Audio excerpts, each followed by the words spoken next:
and gamers together now have the sheer magnitude to be a significant unifying force for the world.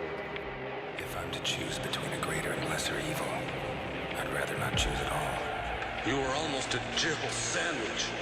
Did I ever tell you the definition of insanity? Be better. Check this out. Hello, and welcome everyone to the 335th episode of the Hungry Gamers podcast. I'm your extremely humble host, Brendan White. You can find me just about everywhere at Brendan8Bit, and joining me on this 335th extravaganza of THG is Australia's finest. You can find him on them socials at Jono himself. Jono Peck, welcome back with that sexy haircut, my friend. How the bloody hell are you? Mixed bag, Brendan. Definitely a mixed bag. I'm very, very happy to be here. But, you know, I've got a little one with a broken leg, and it's really, it's a lot. It's a lot of work carrying around a 18.5 kilo hyperactive boy who can't fend for himself. I have a new level of respect for any parent out there who's got a child with a disability, because that's what it's felt like past few days and a few weeks for the few weeks ahead. So, but here to talk games, here to not talk about all the fun of parenting. Yeah, I certainly feel for you, man. Like it's so uncommon to hear of like young kiddos breaking bones, because obviously there's a little bit more elasticity in the bones when you're younger. So it's really, really, really rare to hear of an arm or a leg break. But I've met that little fella, and he's a wild boy. So I'm surprised, but I'm also not surprised, because he's a little fair-haired hurricane, but he's a sweetheart. But yes, it must be very difficult for all involved, especially him knowing that. Not knowing and not understanding what's happening. It's like, where's my mobility and freedom gone, Dad? Like, what is happening? Why is life doing this to me? Yeah, totally. Like, especially at the start, it was heartbreaking, because he's like, "Can I walk tomorrow? Like, will my leg be better tomorrow? Can I go swimming tomorrow?" No, it's gonna take a while, buddy.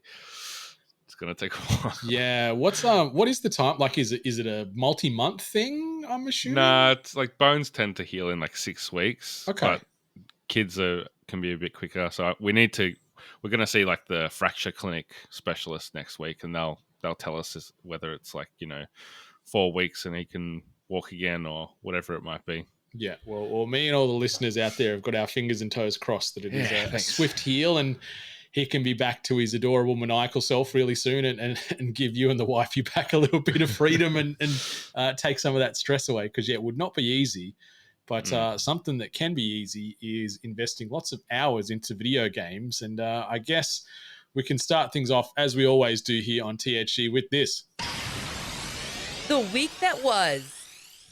All right, I am going to be very scattershot machine gun style here, because I've been doing a little bit in between. And I guess the elephant in the room, JP is not a redheaded female that joined me on the last episode. So Mia does send her sincerest apologies. Just life, and she's been battling some illness and everything else has sort of created some issues with scheduling to get this going. So what we made the decision on doing is, Mia, you get yourself right, you get yourself settled, don't stress, don't worry about this. Come back in a future rendition of THG, and we'll just bring our super sub in here, JP, who always got time to spit on them all. He doesn't always, because he's a very busy man, but he's taken some time out of his sketch to join me here for episode 335. So, Mia, we wish you well. Hope you're feeling better. And, we'll hear you on this microphone again real soon. But yeah, JP, I've been playing a lot of things the last couple of weeks.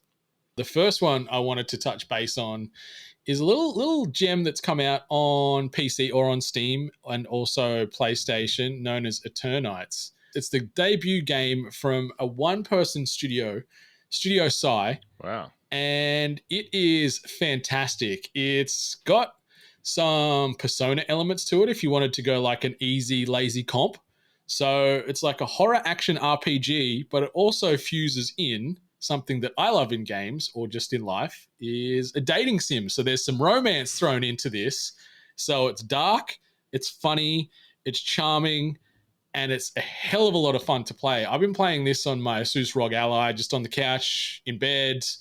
Super easy to just lose a few hours into this. And for a debut game, like Studio Sai have done phenomenal work with this game. The art style is great. You know, anyone that loves a good anime is going to feel right at home with this. But something that surprised the hell out of me is every character in this game is voiced. So, you know, you lose a lot in a lot of the JRPGs if you want to sort of just blanket statement them. We get a lot of just text to screen. We don't get a lot of vocal dialogue and vocal delivery, but it is all voiced. The voice work is really, really high quality. It's super fun. It's funny. It's charming. It's relatable. You meet a lot of characters that you can sort of see various friends and partners and people sort of filling those shoes in real life.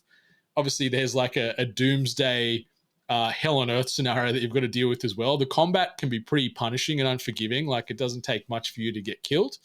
But the cool thing is, the lead character that you play, you name them as yourself. So you can name them whatever you like, and you inherit this character, and you're meeting these other characters along the way, and you're sort of running around with your best friend Chani, and the game starts with you guys just talking about, oh, we need to get out and meet some people, go on some dates, and then, yeah, the world starts to catch fire and bad things ensue from there. But as you're trying to save the planet and have these young adult conversations, yeah, you're meeting these new characters along the way, and how you interact with them, it can then give them skill and ability bonuses. And because they're sort of your sidekick during these battles, you can use their skills and abilities to buff what you're doing, attack enemies, heal your team. So it's kind of cool that how you interact with the person, whether you're flirty, an asshole, you're charming, you're funny, whatever it is, that will play off differently to how that character evolves in parallel with you. So there's kind of this cool element where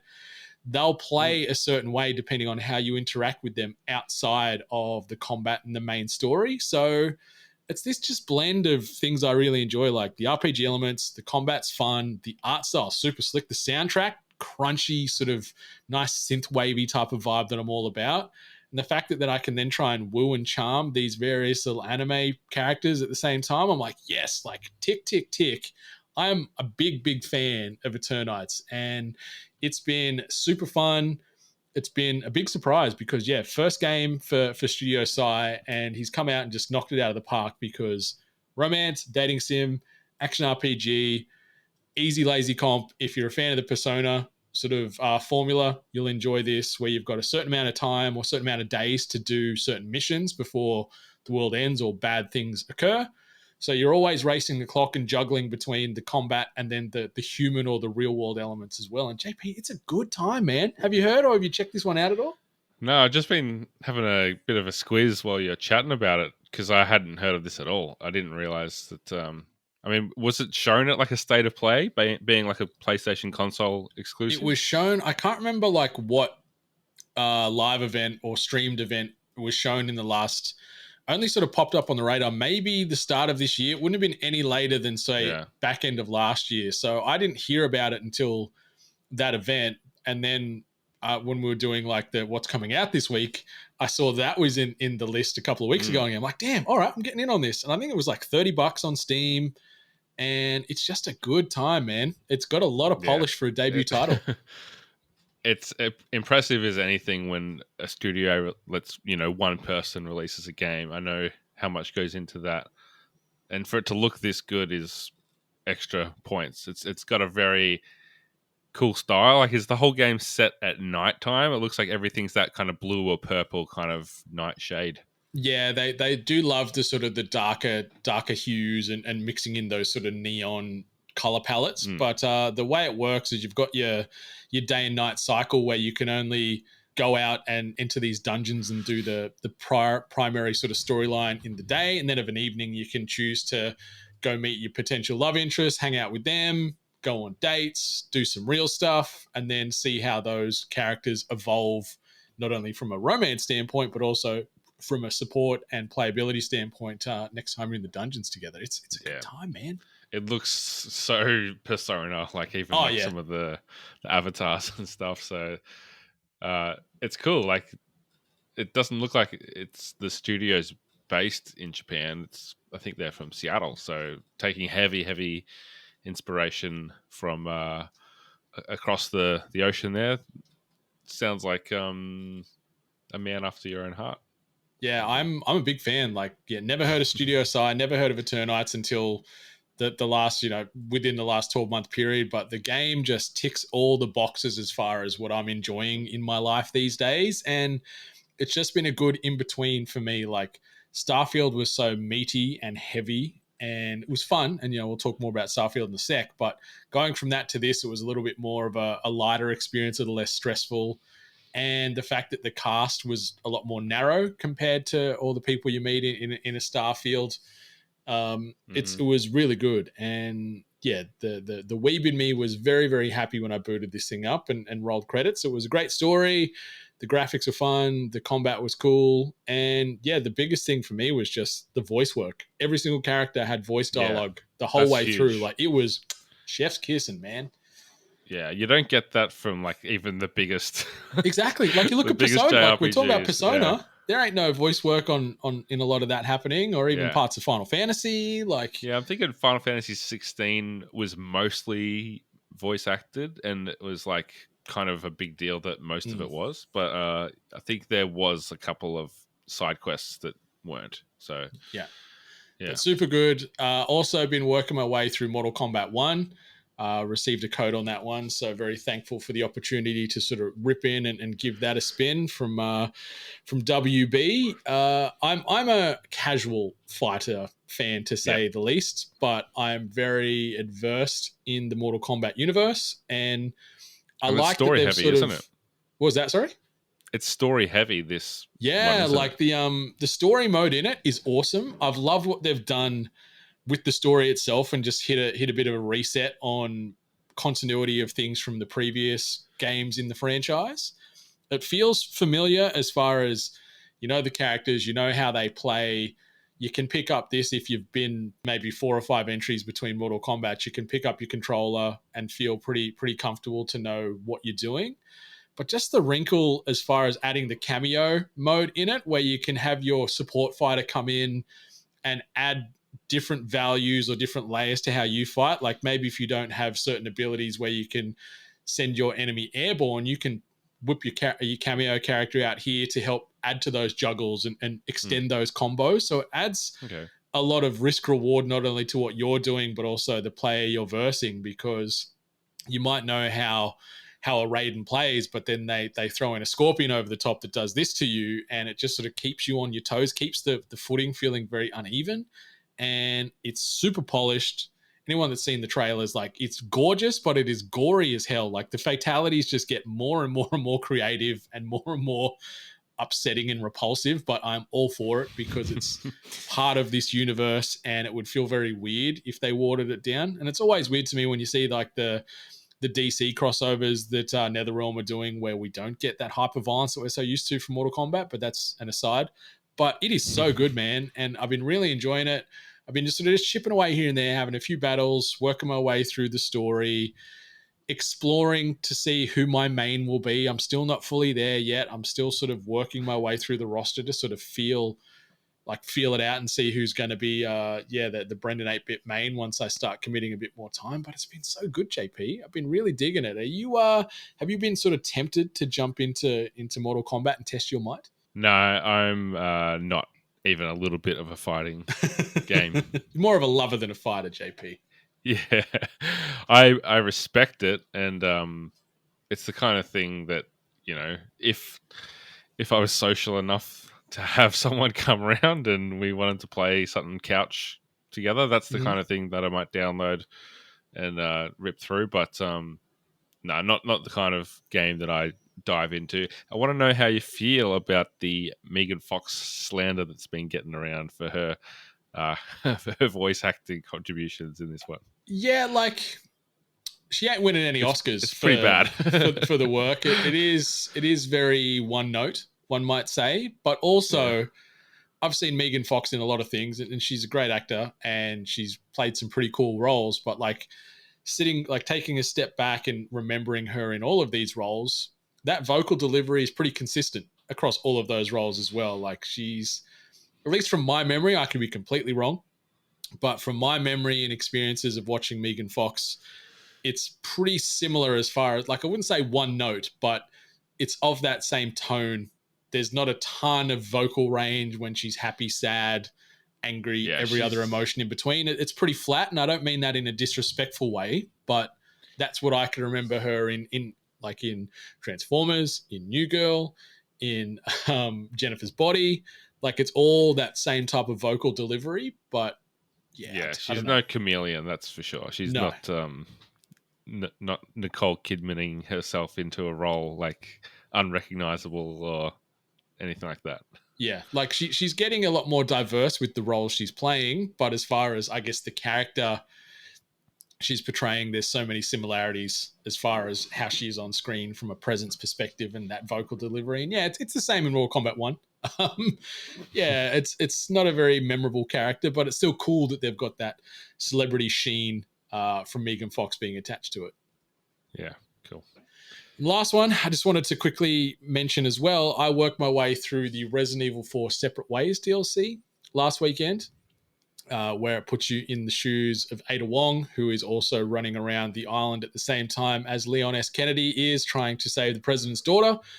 So it's kind of cool to sort of see behind the curtain, so to speak, where we've got connected storytelling going on, where they're weaving in the parts where in the mainline game Resident Evil 4, and you have these interactions with Ada from Leon's perspective, you see it reverse. So you see what led Ada up to that moment, or what did Ada have to do to thwart that bad guy or steal this item. And she's got a few different skill sets to Leon. She's got a cool little grappling gun that you use to sort of get mobile around. You can zip up onto roofs in certain areas. So you've got a little bit more mobility and movement playing as Ada, and utilizing that grapple gun. Like, I don't know if you remember the guys in Resident Evil 4, like halfway through the game, you meet them, they're carrying the shields. So you can use the grapple gun to like rip the shields off them, or you can use the grapple gun to close gaps and do melee attacks. So it's kind of cool that she plays and feels a little differently. Her vocal delivery, we're talking about Megan Fox earlier, like she's a very subdued, monotone character in Resident Evil 4 and then the Separate Ways DLC as well. And I know she copped a lot of flack. I can't remember the actor that lent her talents to that role, but I know she copped a bit of a panning for her portrayal of Ada Wong. I think it's fine. I think she's just a very smooth, cool, calm, collected super spy who doesn't give a shit, and it comes across on the screen. She does have a few funny little moments where I had a couple of chuckles at some quips, but it's really cool. I like some of the boss battles that they throw at you. There were some really intense, stressful moments, and meeting some of the other characters and just sort of seeing more of their story and getting that world fleshed out more was great. It was about probably 6.5 hours, I'd say, worth of runtime.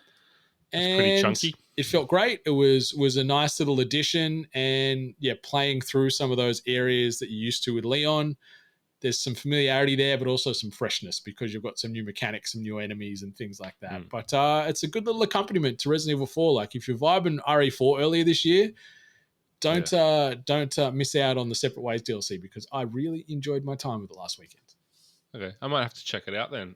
It's a very Resident Evil thing to do, to go and add this story that's taking place, concurrently to the main Leon story. It kind of reminds me of Resident Evil 2 and the fact that you've got the two playthroughs with the two characters, and even RE3 with jumping between characters, which doesn't happen in Resident Evil 4. So it's kind of bringing that element into the game and showing you, is this all new story compared to like the original? There wasn't this DLC. there was part, like there was this sort of side spin-off with Ada on the original as well. So they're sort of retelling some of that, retreading some of that as well.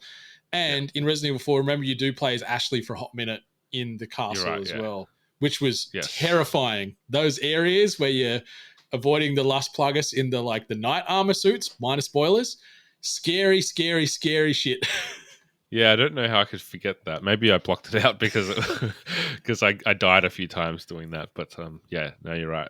Yeah, well, that's me. I've just been waffling on for far too long. So JP, I mentioned it earlier. You've been working your way through Starfield. We haven't had a chance to sort of converse about Starfield in a podcast capacity. So maybe let's sort of open that up a little bit here and share your thoughts, share your feelings, your impressions, what have you been doing in the world, so on and so forth.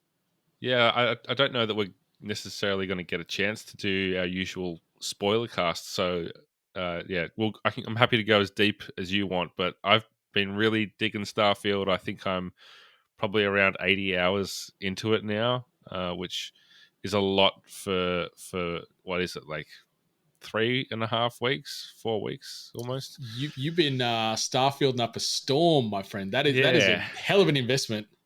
I mean, putting in work, but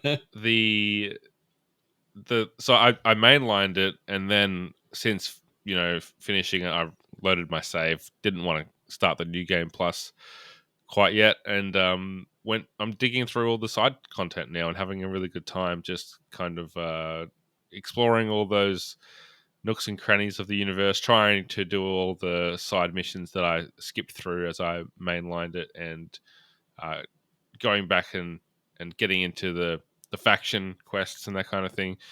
So yeah, having a really good time, feeling very powerful with all my array of weapons that I've built up over that time.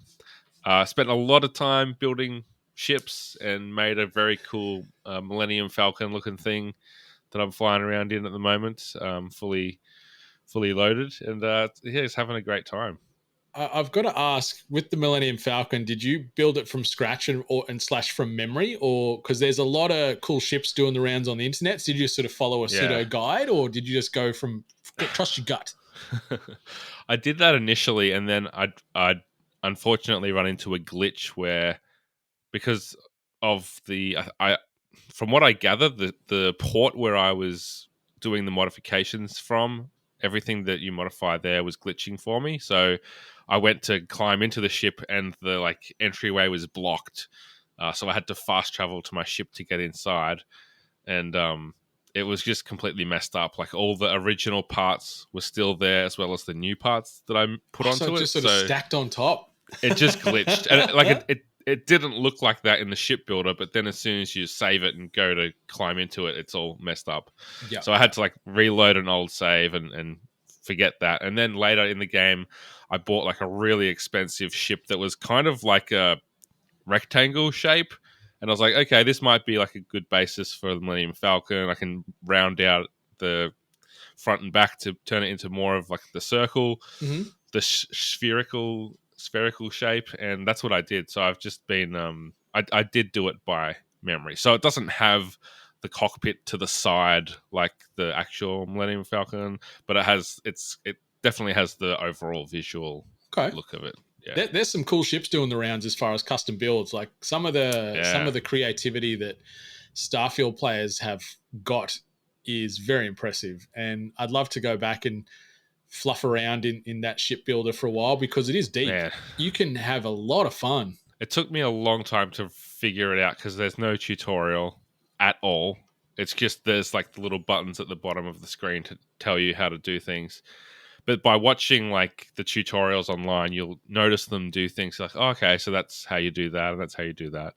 And it took me a lot of trial and error to finally figure it out. But once you know what you're doing, and even once you know what you're doing, you don't realize you're watching a tutorial and they're showing you which part to select, but that's not coming up for me. And then you realize you don't have the ship level.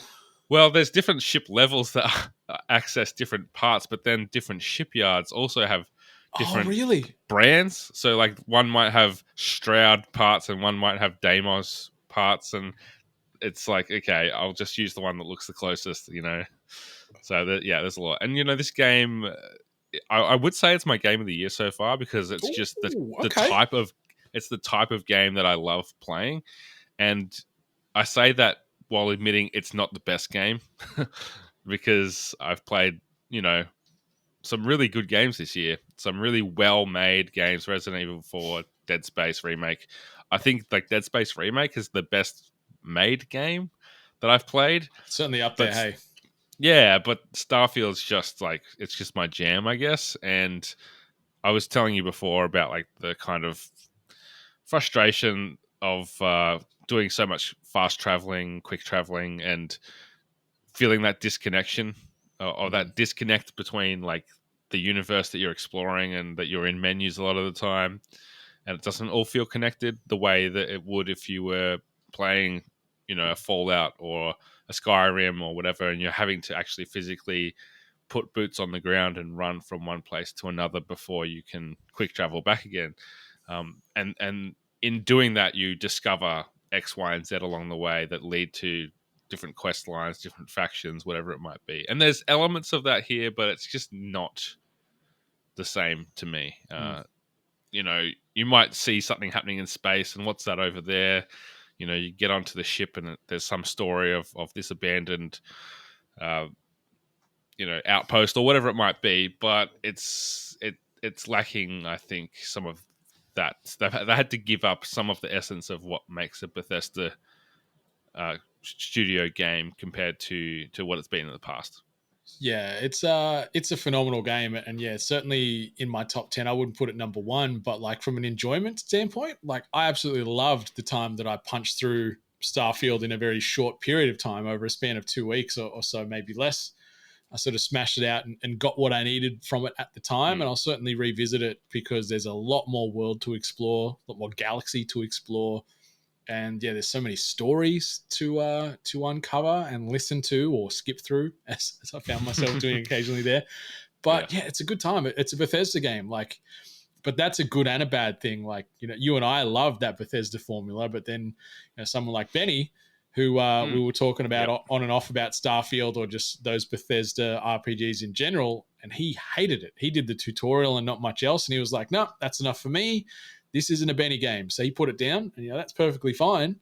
But for every Benny, there's a John or a Brennan where it's like, this is my game. So it's a divisive title for some, but it's a Bethesda title. If you love that Bethesda formula, you'll have a great time with Starfield. Like it's Fallout or Skyrim in space. It's what's bad about that? Sign me up. yeah. It's cool to see in a lot of aspects that they've improved in that Bethesda style game, where it's the combat's a bit tighter, the weapons, some of the traversal and animations are a bit smoother. I play a decent amount of it in third person, which was pretty nightmarish in some of the older games, particularly for like Fallout 3 and probably Oblivion and Skyrim even to an extent.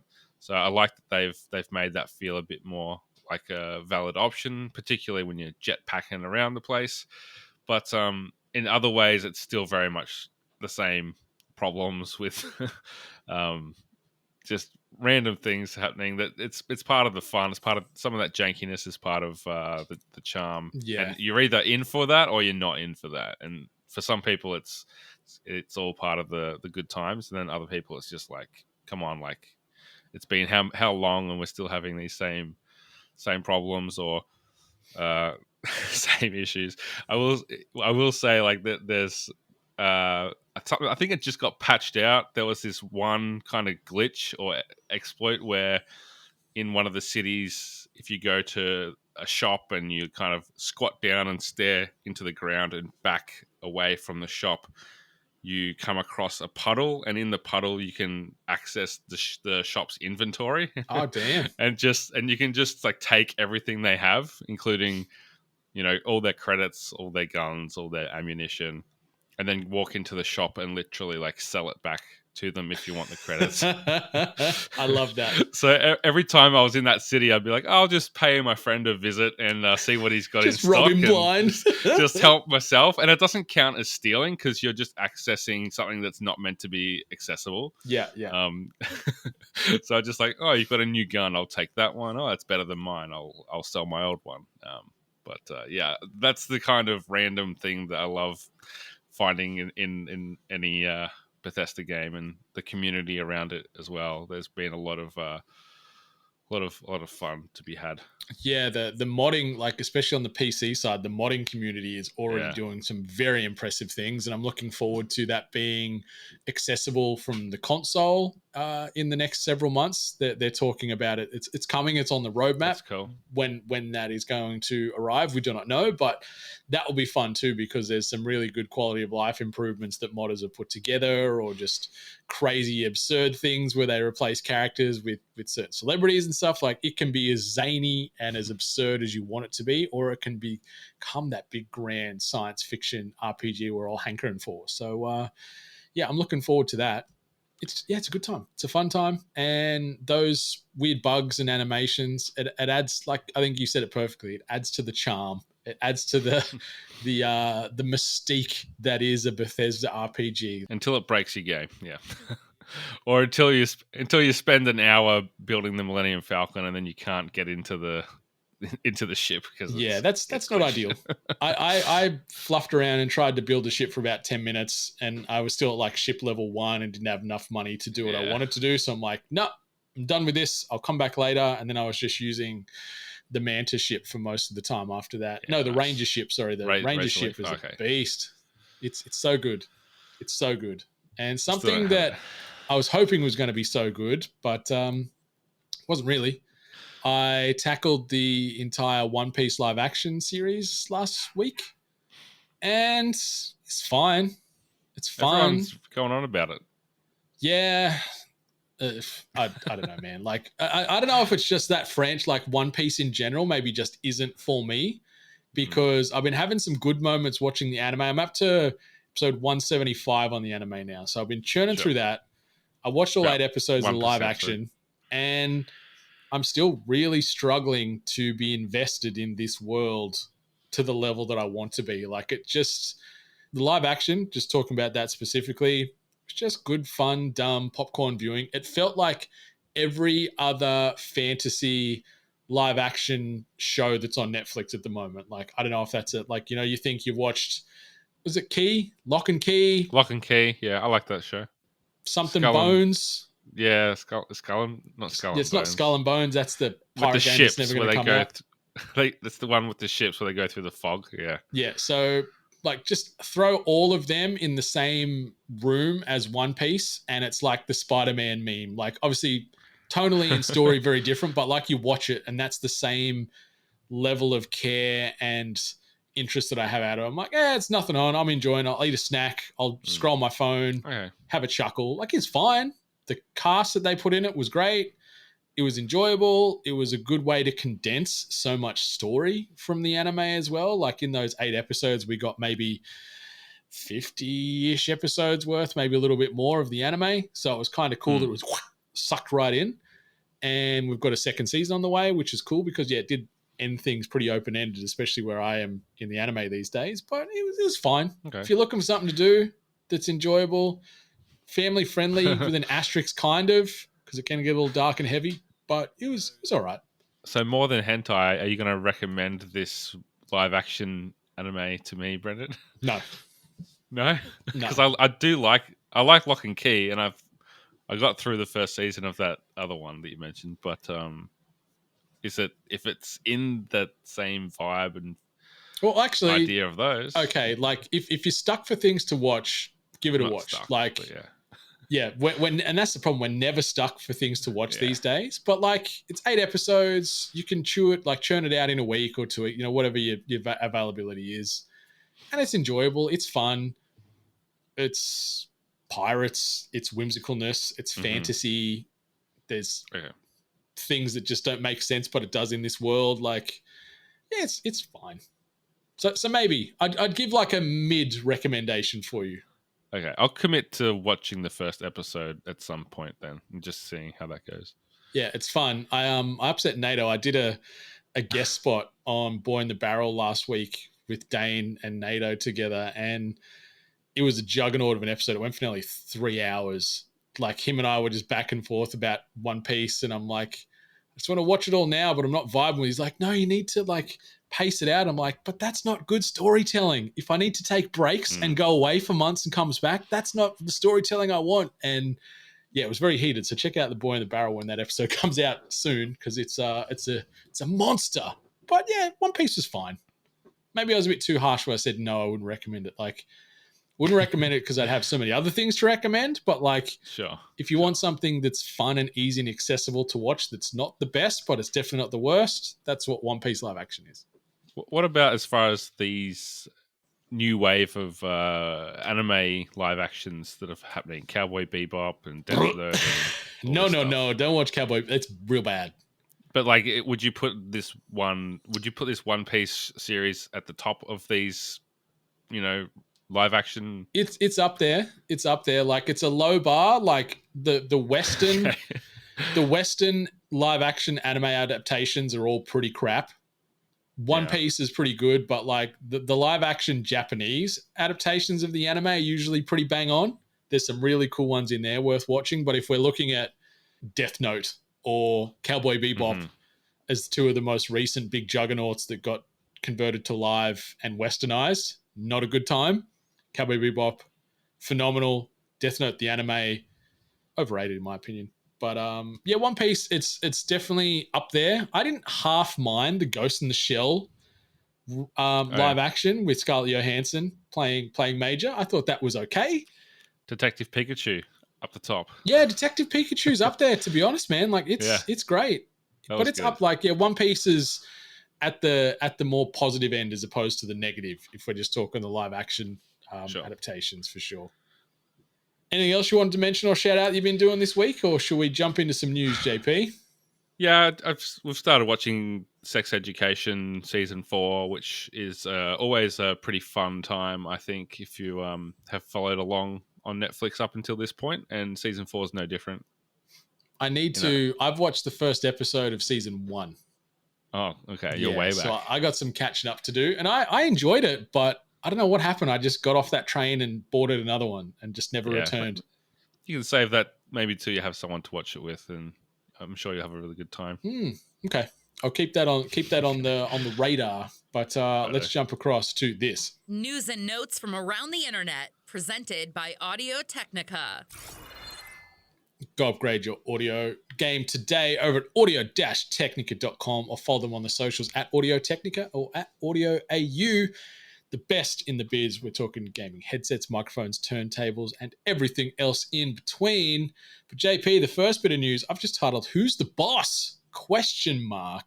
Because Jim Ryan, the president and CEO of Sony Interactive Entertainment, is set to retire in March of 2024 after nearly 3 decades with Sony.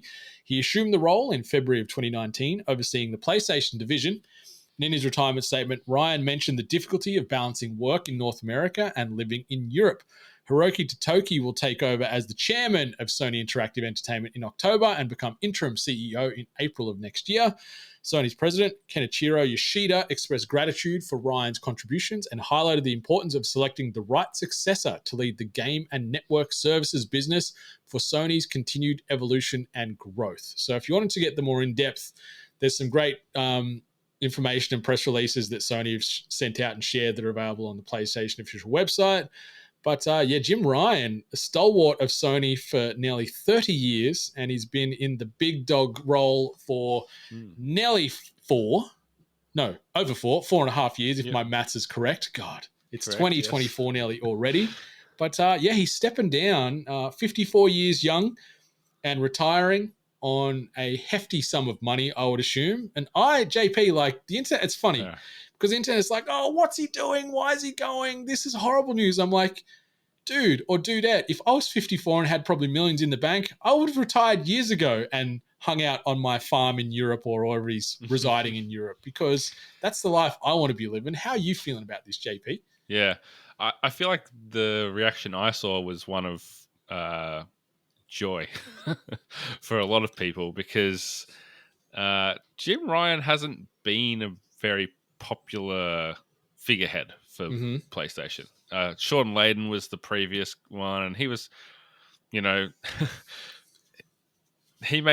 Ryan makes Sean Layden look like Fonzie, like he was not cool, but Sean Layden he's so much more personable and like more human. Like Jim Ryan is very Android-esque in his delivery and lack of emotion in most things he does. Yeah. Sean Layden was a bit closer to, I guess, the way that Phil Spencer's seen. But yeah, Jim Ryan was very clearly not a gamer or someone that even really seemed to like or understand games. Like even just from the way he was photographed holding the Dual Shock or the Dual Sense in a weird way, like people don't hold controllers like that.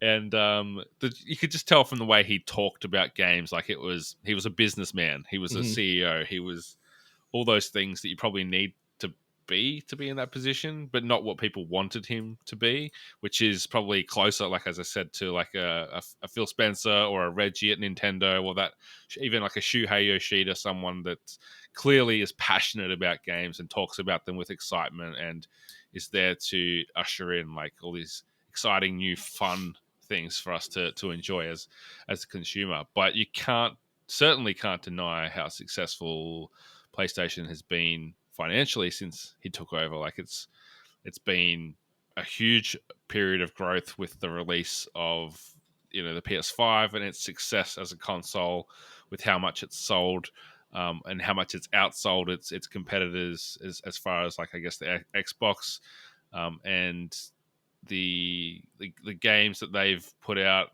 That's been some of the criticism, is that we don't have this clear picture of the direction that PlayStation's going in. But at the same time, you look at the best of the best that have come out under his tenure, and you're talking about like, Horizon Forbidden West, God of War Ragnarok, and some of the, Spider-Man Miles Morales came out with him there. Not that like the games that come out when you're in charge aren't necessarily an indication of your work and the leadership that you've put in, because it takes years to develop these games.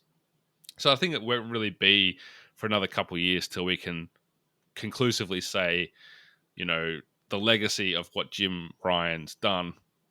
Sony's keeping a lot of their upcoming releases secret, so I don't think we'll really know until like maybe this time next year what titles he led as far as the CEO and president during that time. So I think, yeah, overall it's I'm okay with this, because I feel like Sony needs some fresh character injected into the business side of things. I like the name Hiroki Totoki, who's taking over. It's as phenomenal, chairman. isn't it? It's quite fun to say. Hiroki Totoki, and he's going to be like an interim CEO until someone else can be recruited into that position. But man, I'd love to see someone like Shuhei, or even like a Mark Cerny, who's not necessarily a businessman, but certainly very passionate about games, come in and see what they can do with that more gamer focused figurehead, even if they're not making all the decisions. Yeah, Shuhei. I was about to mention Shuhei before you jumped on that wagon, because yeah, he's another stalwart of Sony, and he's obviously driving the indie side of things over there at Sony these days, and he's a great advocate for gaming, but also he's tipping 60 years old, so you wonder how long you want someone in a position like that at that age. He went from a high position down to that indie status, so I don't know that he's necessarily on the way up. There might be someone else that's gonna take that position. Yeah, but yeah, I'd be very curious to see who they appoint early next year. April, May. I'm assuming. Oh, it depends. Like, yeah, Hiroki Totoki could become like he could be interim for the entirety of 2024 as they search high and low for the next CEO and president there. But yeah, we're never gonna dismiss the work that Jim Ryan did during his tenure. Like nearly 3 decades in one role is testament to that employer and employees relationship. Regardless, I think anyone that stays in a job longer than 5 years these days seems like it's very rare. And knowing that he did it for nearly 30 years and then sort of assumed the big role there in February 2019. And like you said, like Sony is still going from strength to strength. He doesn't have his hands aren't the only ones on the steering wheel, moving that big beast forward, but he's certainly got some say in the direction they're going and guiding things along where he has in the background. But yeah, we'll see ultimately what legacy he's left in the years to come, like you said, JP, as far as what this secretive catalog they've got that they're sort of working on in the background. But we wish him well, and I'm very jealous. Like, if I can retire at 54 with a hefty sum of money in somewhere in Europe, I would damn well be doing it as well. So good on you, Jim Ryan, and good luck with the next endeavors. Maybe you'll have like a Clarkson's Farm type of renaissance and have his own show on Amazon down the line. Who knows? Who knows? Yeah, I'm often like skeptical or taking these kinds of announcements with a grain of salt when it comes to like the reasons and like the, oh, he's stepped down, and you watch these documentaries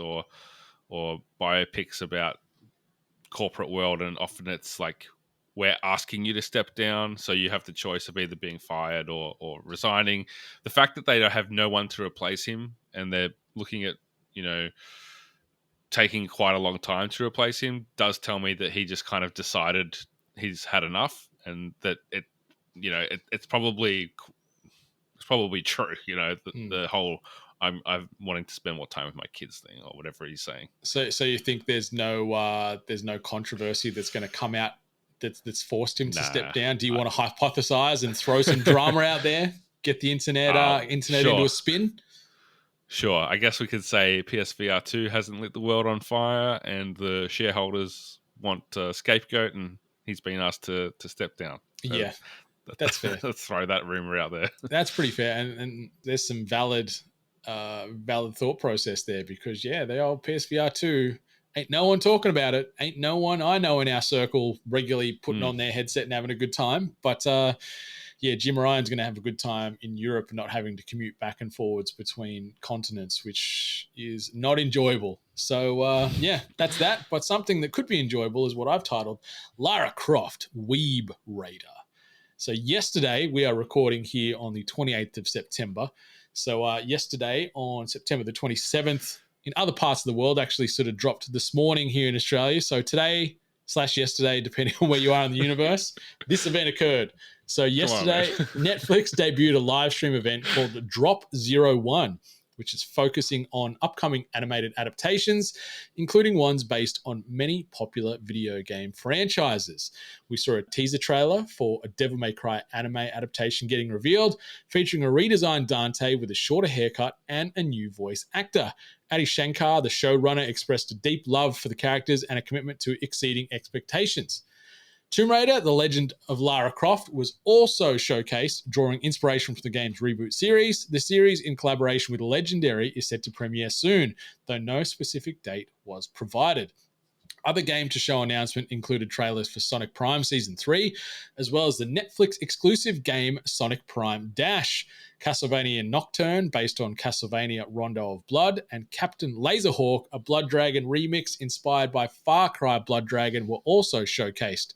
The latter featured cameos from Ubisoft characters Rayman and Jade from Beyond Good and Evil, and that premieres on October the 19th. So JP, we were inundated with trailers and announcements, and the hype that I was feeling watching some of these was at a big high. The Devil May Cry trailer, not a long one, only about 50 seconds or so, but had a good vibe. Adi Shankar has been doing some great stuff now for a long time. And he seems to have a pretty good long-term relationship/working partnership with Netflix these days. And I'm hyped for that. The Legend of Lara Croft trailer looked really cool as well. And knowing that Legendary are throwing some money behind it too, it's going to have some big budget and good feels to it. But also the Blood Dragon remix, which is, inspired by Far Cry Blood Dragon, looks like a goddamn hell of a time. It's got a great tone. It's rude. It's violent.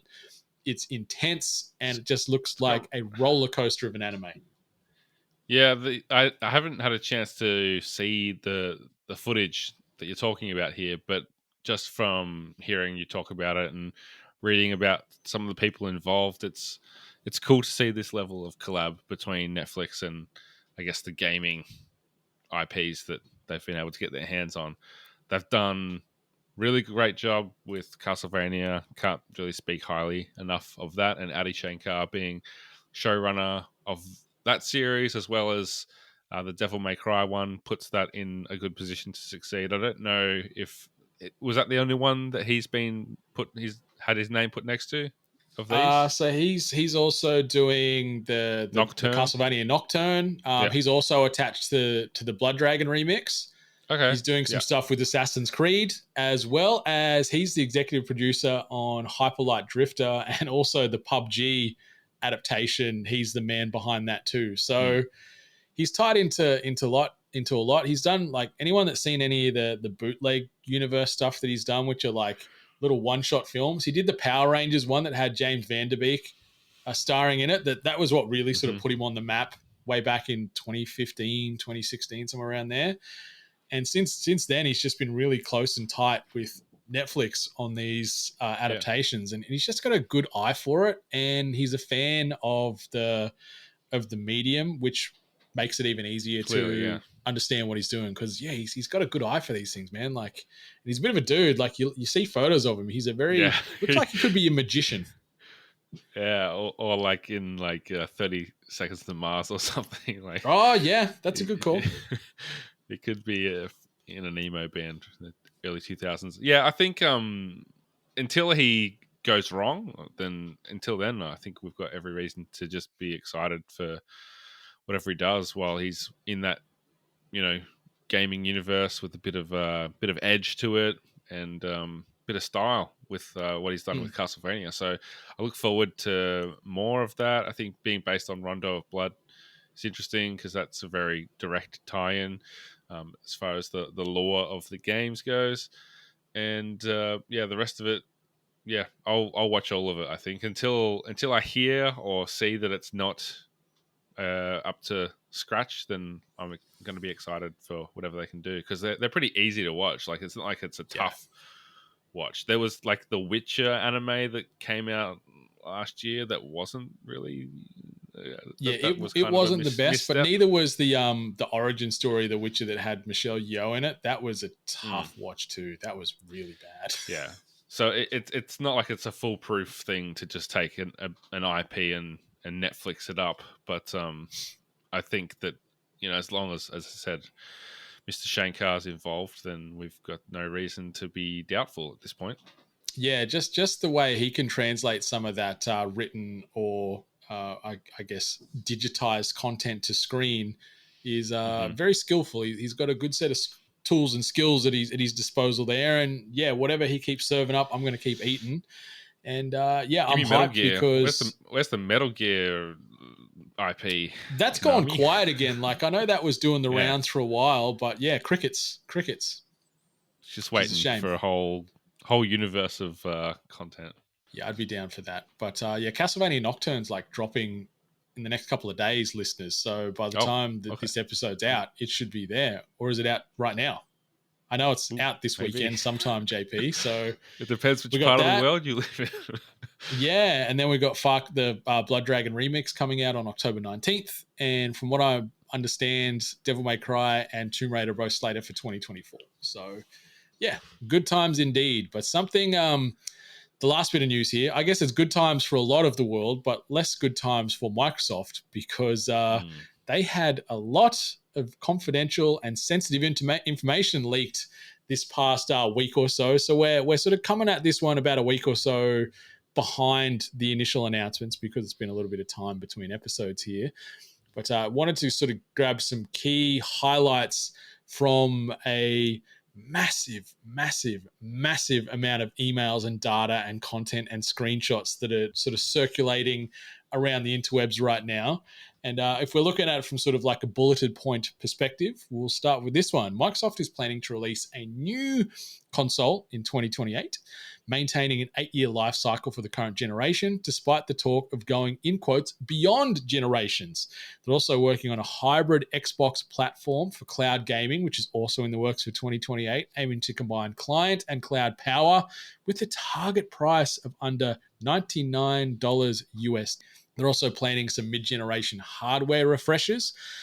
Brooklyn is an updated Xbox Series X upgrade with 2 terabytes of storage and no disk drive, and it's slated for October of 2024 releasing at a price point of $499 USD. And then we've got Elwood, which is a refresh on the Xbox Series S with the same form factor and 1 terabytes of storage planned for release in October of 2024 at $299 USD.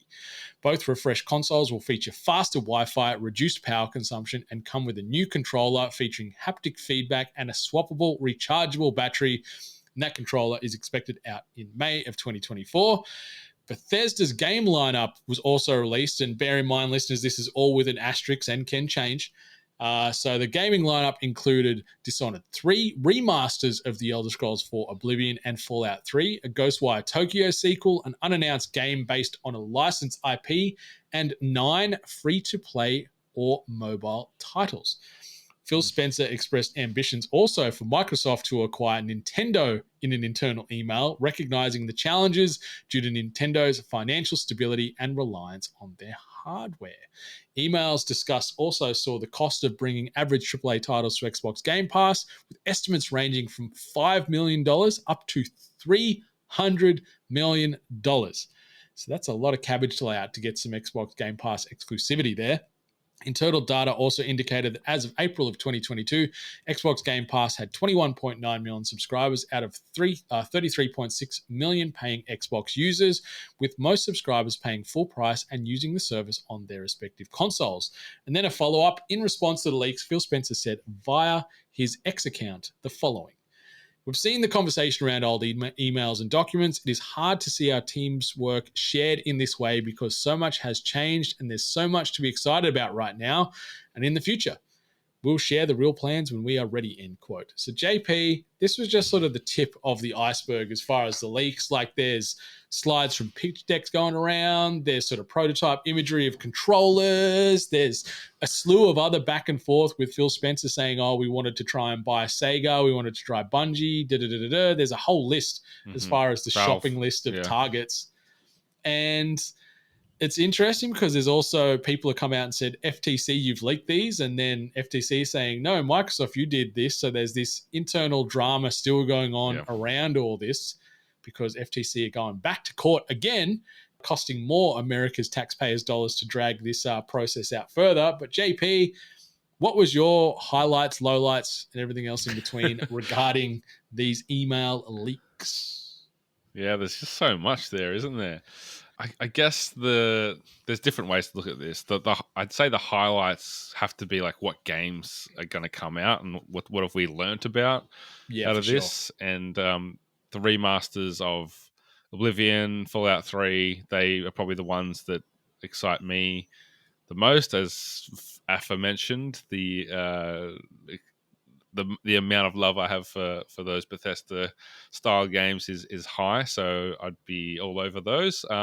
Dishonored 3 would be very exciting, though, as Phil tweeted out or X posted out that these plans are all very old now, and some of this stuff might not ever happen. And judging by what's happened with Arcane since Dishonored 2, it would be very surprising to see them return to that franchise, particularly with how well Deathloop did as a game. I think that would be much more likely to see kind of a sequel to that. And now they've said it's set in the same universe as Dishonored. It's even harder again to see them go back to an IP that isn't as fresh and probably popular as Deathloop, even though Dishonored series, fantastic if you ask me.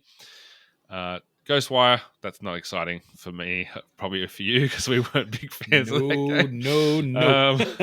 And the 9 free-to-play or mobile titles is a big thumbs down for me too, just from my own personal dislike of that style.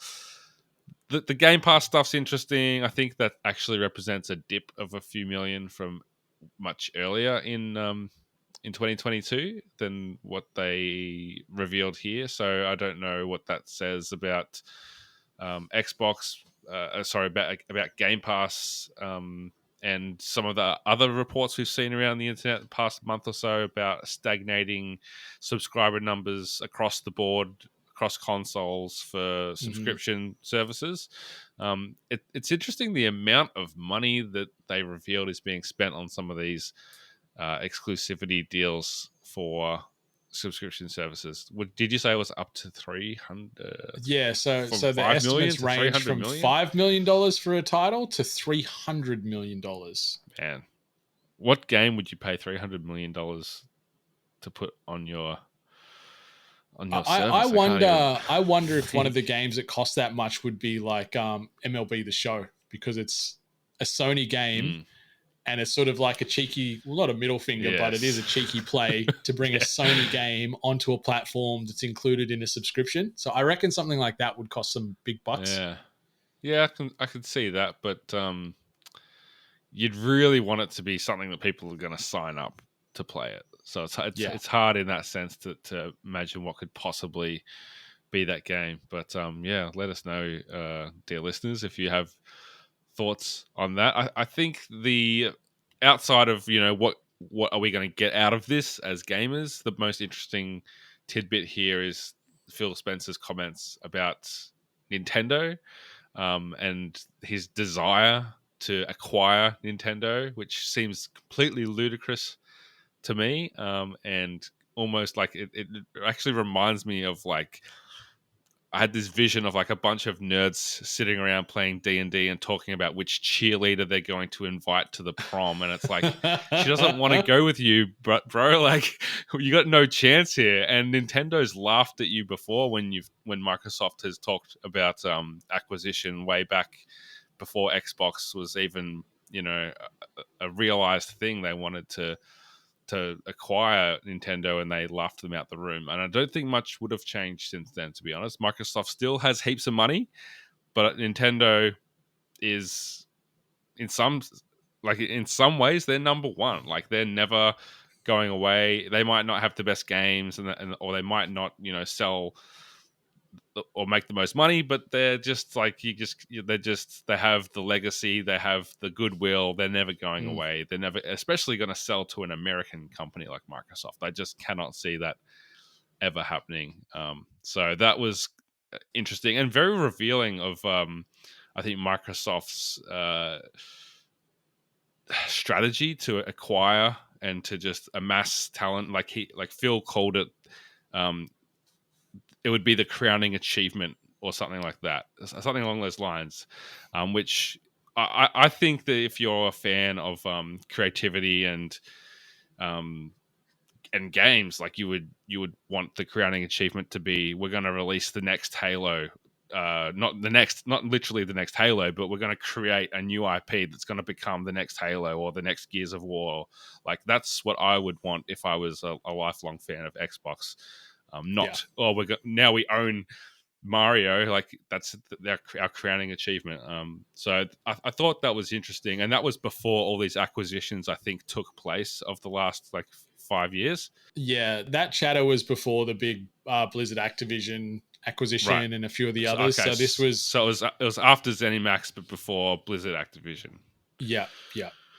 Okay. But like there's some interesting, like if you skim through some of the emails, a few of the other takeaways is like he seems like an easy guy to deal with. Like all the email back and forth, it's positive tone. There's no aggression ever from Phil, and you can see that he loves the industry. And yeah, you see Nintendo is very much like his Eleanor. If we're gonna go sort of like a movie comparison, that's the Memphis Reign's dream car in Gone in 60 Seconds. And yeah, Nintendo I think is the crowning achievement that he would love to get when it's all said and done. But there's also like discussions in there about like them acquiring Valve and, like I said before, Sega and Square and Warner Brothers, which is one that's been sort of going around the rumor mill for a few years now. So yeah, I don't think the Blizzard Activision acquisition is going to be the last one that Microsoft do. I think they're probably going to have to wait a few years, because I think the next time that they announce they're going to buy another company, the FTC and all the other global subsidiaries will be all over them instantly, because you saw how much of a struggle it was to get this deal over the line. So I feel that that the well is running dry as far as potential avenues of expansion or acquisition goes. But cool thing, we got a new Xbox coming out in about 5 more years' time. We've got a funky new controller coming out next year. Some refresh on the existing hardware. The next Elder Scrolls is still many moons away. I'm assuming it might almost be like a day one release in parallel with the new console in 2028, maybe. But yeah, it was kind of cool to see behind the curtain and see what they're working on or what their hopes and dreams are as far as future of Xbox, future of Microsoft, and some of these companies. But yeah, I'm with you. Nintendo are never going to sell to Microsoft, never ever. Like if anything, they might sell to Sony because it's then it's Japanese buying Japanese. But yeah, I don't think they'll ever allow a big American company to come in and take away Mario and Nintendo. Yeah, like the best you could really ask for if you're Phil is to get Game Pass on like the Switch or something, which is a whole different kettle of fish, really. I'm very curious. Like, it's not in the news here, but seeing how much money Square have lost on Final Fantasy 16, it's like was it something like $1 billion? I swear it was like 1 point something billion I saw in the news doing the rounds. So I wonder if that will sort of open up those discussions again for a Sony or a Microsoft to say, hey, we'll get you back in the black here and come across to our group of growing studios. Yeah, I'm just reading the headline as you're talking. Square Enix's stock has fallen 30% from its peak this year, wiping almost $2 billion off the company's market value. I mean, if it's lost 30% and that's wiped off $2 billion, then it's still worth many, many billion. And I guess if it can fall that much just this year, then I guess it can climb up that much just as quickly. But it's surprising because like Final Fantasy 16 didn't bomb or anything. It sold really well and it was received really well. So maybe just not quite the projections they had. Maybe it's that, and they might have had some ambitious growth with Final Fantasy 14 that hasn't been met and things like that. Like the server costs would be astronomical to keep that sort of game running globally. So it's probably a bit of that. But like you said, it'll spike again with the the next Final Fantasy 7 drop coming in February. So we'll see another injection, and that 30% drop could become 30% growth come Q1 next year. Yeah, they have some very odd decisions over at Square when it comes to the types of game and the decisions of when they release them. Like they often compete with themselves when they release some of these games. So it doesn't surprise me that they're having some issues. But as for acquisition, I don't know. I'm sure, as you said, Microsoft isn't done. They've got a bottomless pit of money, it seems, and that's how they're choosing to put their mark on the games industry. And I mean, you look at, if you take away Bethesda and ZeniMax and the games they've made through that deal, they still haven't released much for the Xbox. Like there hasn't been much to hang your hat on. Like take away Starfield, and this year would be Arcane, pretty bleak. Which is like, yeah, it would be Redfall, and well, even that was part of the ZeniMax deal too. So you take away Redfall, you're taking away Starfield, Hi-Fi Rush. Oh, we get Hi-Fi Rush, which was a good little stealth drop. It'd be Hi-Fi Rush. That's all you're getting this year. Hey, it's a great game. Forza. Yeah. Anyway. All right, so that brings us to the end of the news. Let's jump across to this. Miss Allie Hart's Carousel of Chaos. Anarchy! I don't even know what that means, but I love it! All right, JP, we've got another round of Miss Allie Hart's Carousel of Chaos. And this game that I was going to present you with earlier has sort of evolved on the fly because it was going to initially be like a little bit of a spin on This Week in Gaming History. And then I've narrowed the lens to a particular title that was released in This Week in Gaming History and then turned it into like a Who Am I? So, JP, we're talking about a video game here in particular. Have you got any questions, comments, concerns before we start this up? It's fairly self-explanatory, right? Yeah, no, I'm all good. I feel like I've seen some stuff out in the world about, it's the anniversary of X, Y, and Z. So I wonder if I'll remember it or if it will come back to mind as you start. It could be a quick round of Carousel of Chaos here, but we'll find out. And JP, the first little factoid or hint or clue that I'll give you is as follows.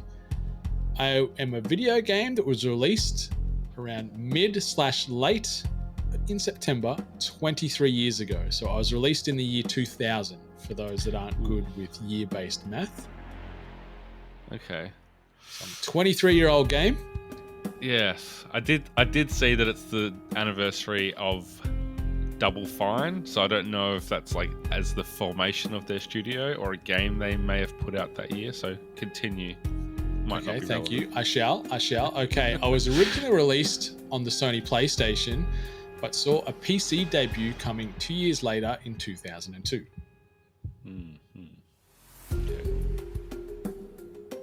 My Metacritic score currently sits at 86 out of 100. Not bad. Not bad. To date, and this is with an asterisk, I have sold approximately 1.2 million copies. I had a team of approximately 50 people working on my game. I am the second entry of 3, so I'm part of a current 3-game franchise. The third entry in said franchise released exclusively on Xbox. Oh, wait a second. So the second one released on the PC and PS2. On PlayStation. PC? Oh, okay, PlayStation. Huh. And then over to Xbox. Okay, continue. Thank you. I shall. All right. During the course of the game, players can switch roles between 2 characters who both carry different weapons and have parts of the game blocked to one but accessible to the other. Okay. I would be classified as a mixture of action adventure and survival horror. The game director on said title is Shu Takumi.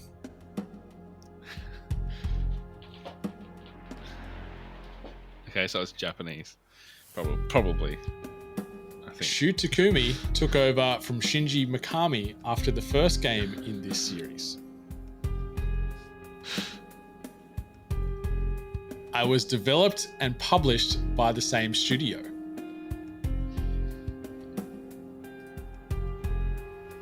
The lead character from the first and then into the second that you play is a member of the Secret Operations Raid Team, otherwise known as SORT or S-O-R-T. Okay. During the game, players can earn extinction points, which can be used on new weapons, upgrades, health packs, and ammunition. Do you know if I know this game? You should. Okay. It's the friggin' no. I think this next one will give it away in a big way. I'm going to remove a couple of the words in this, though, as well, just to make it less obvious. Upon completion of the main game, there is an unlockable mode known as Extra Crisis that comes with 2 different gameplay modes known as Coliseum and Duel. Okay.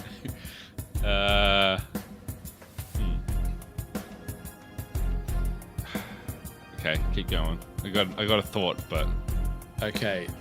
The lead character is named Regina. am I allowed to look up anything on my phone?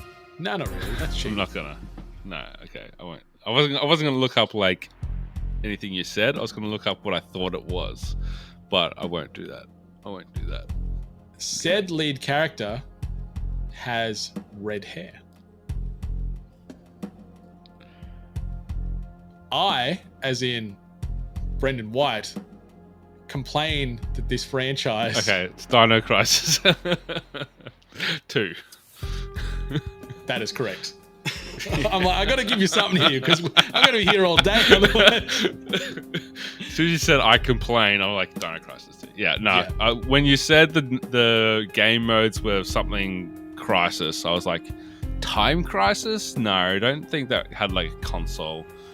I don't know if that had console releases. Maybe Dino Crisis, but I didn't know that there was 3 of them. So there you go. Yeah, so Dino Crisis 3 came out on the Xbox alone, and it was woeful. It's a 51 out of 100 Metacritic score, where it's like set 300 years past the events of 2 and 1, and it's in space. It is a time.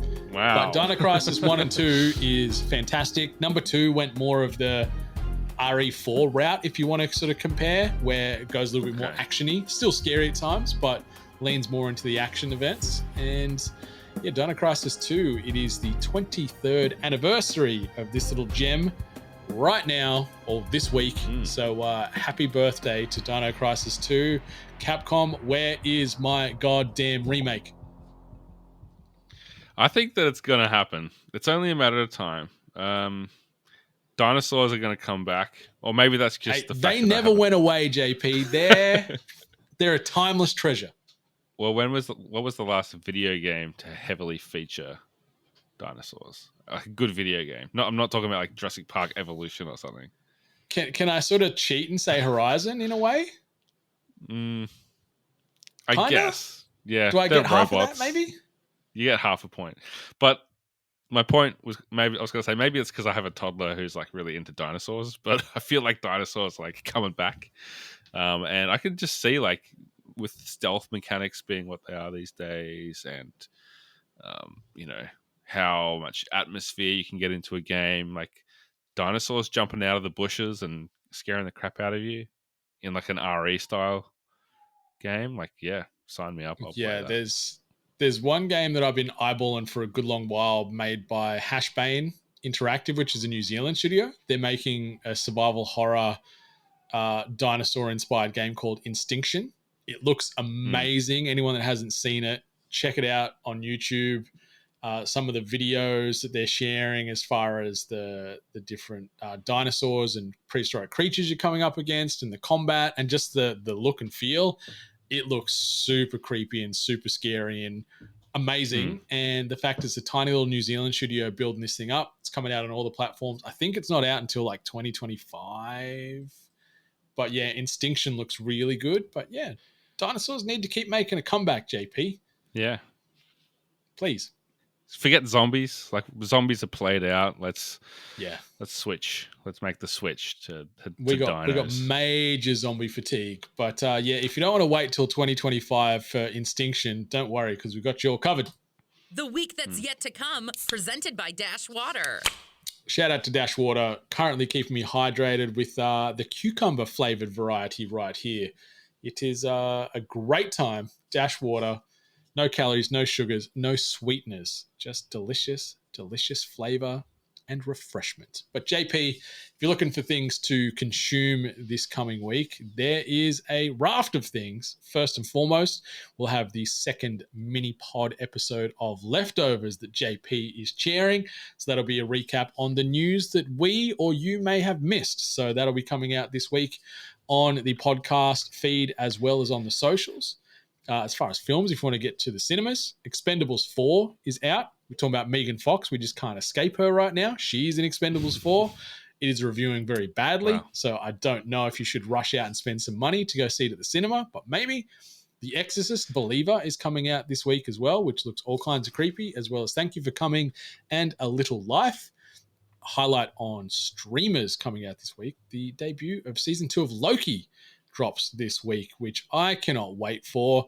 If you wanted to go to physical events in Australia, don't worry, because we've got PAX Australia 2023 kicking things off from this coming Friday through to that Sunday ending at about 6 p.m. So yeah, if you've got nothing to do on October the 6th and you're in Melbourne or you want to fly to Melbourne, just come by PAX. We'll be there. We're recording podcasts. We'll be getting up to all kinds of hijinks. So if you see us, say hello. Be sure to stay hydrated, wear comfy shoes, and also chuck some deodorant on, because not only the people around you will thank you, but you'll thank yourself, because no deodorant is not a good time, JP. No, it is not a good time. You never smell bad, though. You always smell good. But don't. Thank you. You stay away from my Sauvage. You stay away from my Dior Sauvage. That's my scent. But if you're looking for games to play this week as well, you aren't. But you wear big sweaters sometimes. Yeah. or Sloppy Joes, as the kids call them around Australia. But games really? coming out this week: Bilkins Folly, Disgaea 7, Vows of the Virtueless. Scorn is debuting on PlayStation 5 this week. Silent Hope is coming to Switch and PC. Mike Magnolia's Hellboy Web of Word is coming out on all the platforms. Assassin's Creed Mirage is already here, coming out this week as well. Front Mission 2 Remake on the Switch. The Dark Pictures Anthology Little Hope to the Switch. Wargroove 2. Borderlands 3 on the Switch. Detective Pikachu Returns is popping up this week as well. And for any hockey nuts, NHL 24 is coming out on all the platforms as well. But JP, plenty of things to see, plenty of things to do. We're going to be very busy boys this next 7 or so days. Absolutely. It's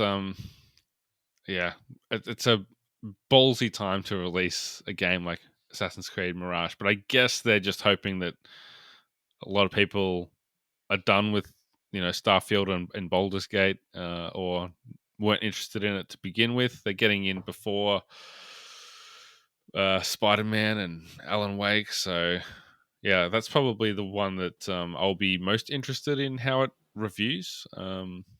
Being, I was a fan of Valhalla, but found it was much too long, so I'm a bit more interested in hearing this is a shorter attempt from Ubi. Yeah, where like you were just talking about zombie fatigue, I feel I've got a bit of assassin fatigue going on. Like, I love Assassin's Creed, but like I've got no real interest in Mirage right now. I need to wait to see what the reviews are like before I go, oh, maybe I'll try and find some time. But right now I'm just like, I'm good if I miss this for a few months. Yeah. I think Ghost of Tsushima also kind of out assassined them as well. That's so fair. that kind of exposed the kind of gameplay loop or the tropes and trappings of what we've experienced in Assassin's Creed for 16 years now, or however long that series has been running. Too long. But it will never die. It will live on well beyond us, JP, that's for sure. But that brings us to the official end of episode 335 of THG. So, joining me for the month of October, or at least parts of the month of October with me, because JP will be filling in while I'm away because I'm taking half of the month off. But Matt Tilby will be joining me and JP in the co-host chair for the month of October, which will be a good time. He's a bit of a troublemaker. He's a bit of a rapscallion, but he's got a couple of good thoughts occasionally when it comes to our games, news, and insights. So I'm looking forward to riffing with him, and then also listening to my former Hoop Dreams boys riffing in the THG chairs while I am away. Yeah, that'll be good. It's an exciting month, October. It's my birthday. It's PAX. It's all these fun games coming out. It's Brendan going off on his international adventures as the man of mystery that he is once again. So, there's a lot to look forward to. And if you're heading to PAX and you spot either one of us, I'm sure that we'd love to say g'day, say hi, and talk about anything that we've heard us say. You can question our opinions to our face.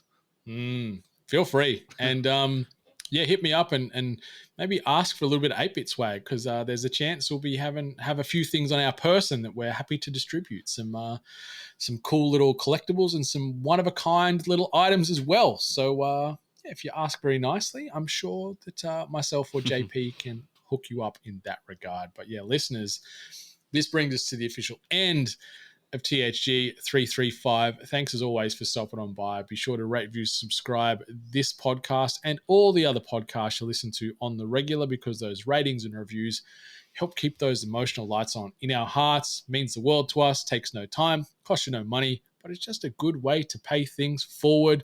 So videogamesandculture.com is the hub for everything we do. As well, if you want to get some merchandise, shop8bit.net is the place to go to get us on your body in a fabric type of scenario. But JP, it is time to say our goodbyes for now. So until next time, listeners, much love. And stay hungry. I'll see you around. Finish him.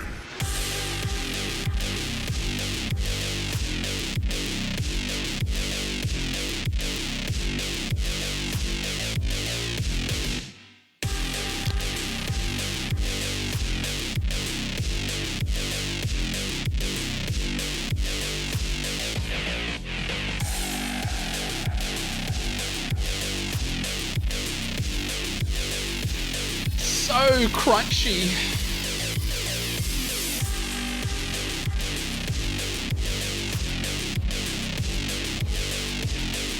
I probably could cut like 20 to 30 seconds out of this outro very easily.